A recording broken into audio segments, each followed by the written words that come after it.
Hello বন্ধুরা, আমি মিলি। আমি কুচবিহার জেলার ছোট্ট একটি গ্রাম থেকে বলছি। আমি হলাম একটি সিঙ্গেল মাদার। আমার 3টি সন্তান রয়েছে। এই যে আমার ছেলে কেন রাগ করে আছে আমি জানি না। এই যে আমার মেয়ে, ও কী সারাদিনে করে আমি নিজেও জানি না। ও সারাদিনে ওর নিজের মতন করে একা একা কাজ করতে থাকে। যখন যখন নোংরা হয়ে যায় তখন তখন ওকে ধুতে দিই। জানো বন্ধুরা, ওকে সারাদিনে 100 বার ধুয়ে দিতে দিতেও ও আবার নোংরা হয়ে যায়। এই যে ও নোংরা হয়ে এখনও ধুলোয় দাঁড়িয়ে আছে।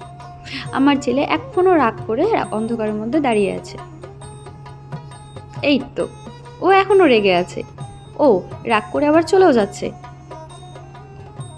এই যে আমাদের সন্ধ্যাবেলা টিফিন তৈরি হচ্ছে। আমার মা সন্ধ্যাবেলা রুটি তৈরি করছে। আমরা সন্ধ্যাবেলা রুটি এবং চা দিয়ে আমাদের টিফিন করি।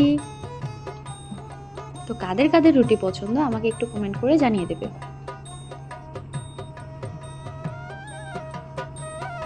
আসলে কি বলো তো বন্ধুরা, এই গরমে ঘেমে নিয়ে রুটি ভাজতে একদমই বিরক্তকর লাগে। আমার মায়ের তো ভীষণ বিরক্ত লাগে এবং আমারও বিরক্ত লাগে। তো কার কার বিরক্ত লাগে আমাকে একটু জানাবে। চলো দেখা করাই আমার একটি ছোট্ট বন্ধুর সাথে। এটা হলো আমার একটি বন্ধু। একে আমি 3 মাস আগে এনে লাগিয়েছিলাম আমাদের বাড়িতে। তো এখন ধীরে ধীরে অনেকটাই বড় হয়ে যাচ্ছে। এই যে আমাদের সন্ধ্যাবেলা চা পার্টি চলছে। আমার বাবা, আমার ছেলে এবং আমার মেয়ে মিলে চা খাচ্ছে।